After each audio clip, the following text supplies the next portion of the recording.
Suicide Squad sets up John Cena's Peacemaker spin-off. And this other article, after the Suicide Squad, the Peacemaker series will either be amazing or terrible. John Cena says Peacemaker show is more grounded.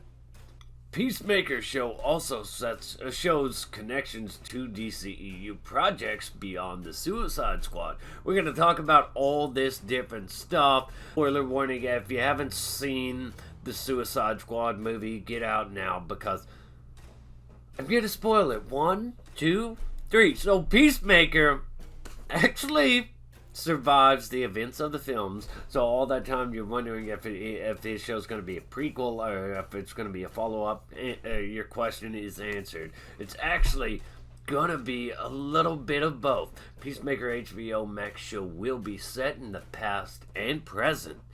So Peacemaker survives, but in terms of all the characters, there's really nothing in there to anchor you to him that makes him likable. He kills Rick Flag of all people, and that's a big no. You don't kill both Captain Boomerang and Rick Flag in one outing. Don't get me wrong, Margaret Robbie's enjoyable as Harley Quinn in this movie. I can't say that about any of the others, but I enjoyed her, probably just because the movie itself was better. But all of her stuff, it's completely unnecessary and could be cut from the film without harming it. You could easily work around what she does and the consequences it has. You could easily work around that without having her included at all in this film. She is the weakest link. Her story, her parts in here are much more of a side quest, a subplot that takes up screen time in a movie that feels like it's pretty long to me. It's a really entertaining film, but it does have its flaws and problems. Audiences seem to really like it so far. It's pretty early and that could drastically change. Audiences and critics don't usually align in this manner, not often. So it's a little bit strange to see it aligning in this manner. What Peacemaker does in this film, this series, will either be amazing or terrible. It's a bit baffling that they decided, of all people in this movie, to give this guy a series, considering what they do with him in here, and the fact that he's like the one character that doesn't really get fleshed out, so it does make sense that they would give him a series. But they said they needed 8 more hours with John Cena's All-American Sociopath to really flesh this character out. I don't know why you needed 8 more hours. Things in the movie simple things that just really made characters where it's like, okay, I understand this person better now, and to a degree that makes him more likable. Not with John Cena's character. He's just like, I'll kill everybody in the name of peace, men, women, child, all that. And what he does to Rick Flag is just horrible, god-awful, and irredeemable.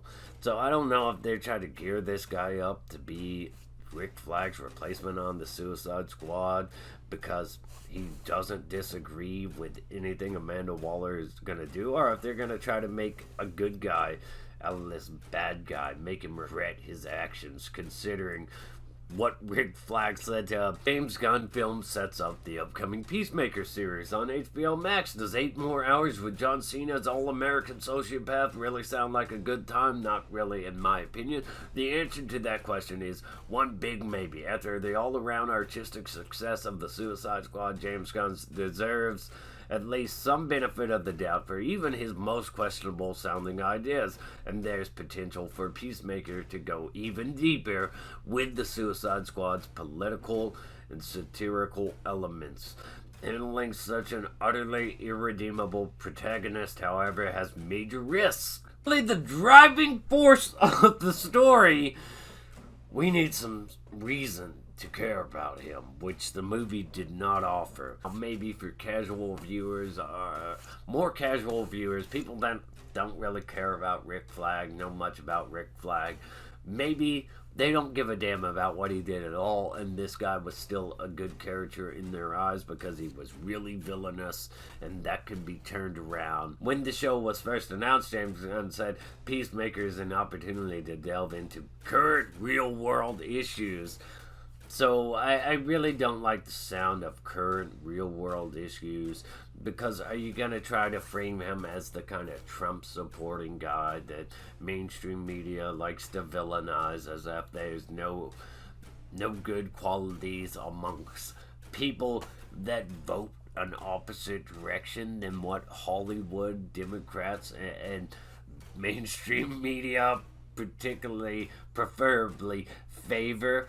That kind of stuff gets ridiculous and really off-putting, and you risk just completely turning off a huge, massive portion of your audience by trying to villainize the audience itself rather than a character. So, Cena told Empire, this guy's loud, obnoxious, bro-y douchebag that sucks, but why, at what point did he become such a douchebag, and what does that mean? There's a lot to dive into, so there's absolutely no question the people involved know what they're doing, trying to accomplish. The question is whether they'll succeed. Suicide Squad Gunn wrote an entire Peacemaker spin-off for HBO Max and directed 5 of its 8 episodes of the series, which will presumably take place after the flagship film, with flashbacks exploring Peacemaker's origins and eventual incarceration. There are a lot of similarities to the Suicide Squad in that it's no holds barred, but there are also a lot of things that are very different in that it's quieter in some ways. It's very specifically about a different group of people, so it's a little bit more about society. One of the leads is Peacemaker, and one of the leads is Danielle Brooks, who plays Leota Adebayo, if I said that right, and she has a very different political view of the world than Peacemaker does, so it's just a little bit about what's going on in the world, but also being a TV show, you really do have more time to delve much deeper into these characters and much more deeply into the drama and comedy of them. So it has a lot of similarities, but it's even more grounded, more natural, and more real, but it's still within a big science fiction storyline that lasts for one season. The main storyline lasts for that season, so does that mean there's only one season of Peacemaker? So not only is it supposed to be more grounded, but it takes place in the past and present. Another thing he's notably said is that in an interview with Variety, Gunn talked about his career, the Suicide Squad, and the upcoming Peacemaker series.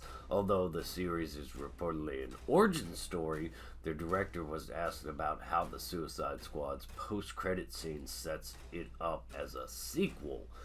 Well, though the story, you learn where Peacemaker came from. There's a moment in the movie where Bloodsport talks about his father and what his father was like, and you cut to a shot of Peacemaker, and Peacemaker nods.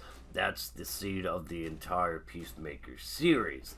So we get to see Peacemaker with his father, who's played by Robert Patrick, where he came from, what he's done, and what that means to him, and where he's going after all of this. Because he's not an evil person, you could have fooled me. But he's just a bad guy. He seems sort of irredeemable in the film. He absolutely does. But I think that there's more to him. We didn't get a chance to know him in the Suicide Squad. Well, you could have just cut out that Harley Quinn stuff. That was unnecessary to the overall plot, the main focus, and giving it to the Peacemaker character. And that way we get to know some of the other characters, and so that's what the whole show is about. I needed 8 episodes to do it, at least. Wow, you needed 8 episodes to flesh this guy out, but you managed to do it so well with all the other ones with very little. Moment in the Suicide Squad he's referring to is when he sees Bloodsport talk about his father punished him whenever he didn't successfully complete a test, specifically a time in which Bloodsport had spent an extended period in a rat-filled crate, the origin of his rat phobia. In addition to this moment, Task Force X surviving members also bond while at the bar. halfway through the film. In the same interview, Gunn describes this experience as one of the first times Peacemaker doesn't really feel like an outsider. Unfortunately, Peacemaker prioritizes his twisted sense of patriotism over this connection to cover up America's involvement in Project Starfish. Following Rick Flagg's last words, Peacemaker, what a joke.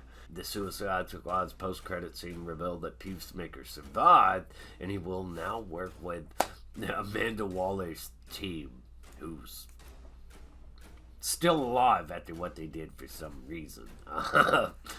This is going to lead to another Suicide Squad movie. Surprises Gunn revealing that the HBO Max series also has connections to other DC projects. He said this interview with THR while discussing the overall WB and DC plans they have for their shared universe. According to Gunn, the connections Peacemaker has to other DC properties came from him learning more about the overall plan for the DCEU after the Suicide Squad. They've got a lot more of it after the movie was made, frankly, because they're really just trying to make everything fit together much better. And I know a lot of it because of working on Peacemaker and doing which is definitely connected to the Suicide Squad and ends up being connected to other DC projects. Which ones, I wonder? Do you like Peacemaker a lot? Do you think he deserves his own show? Do you really think that they needed 8 episodes or whatever to flesh out this entire character? Because they just couldn't do it in the movie. They couldn't find time to do it in the movie, or they just didn't want to because they could bleed you for more. Are you baffled by the fact they want to give him a show? Did you hate the Suicide Squad movie altogether? Or where do you stand on it? I'd like to hear your thoughts, opinions. There's no wrong opinion. There's no right opinion. It's very subjective. Do you think the show is in danger of being woke?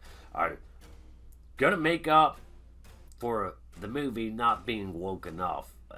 Let me know. Like, subscribe, stay awesome, rock on.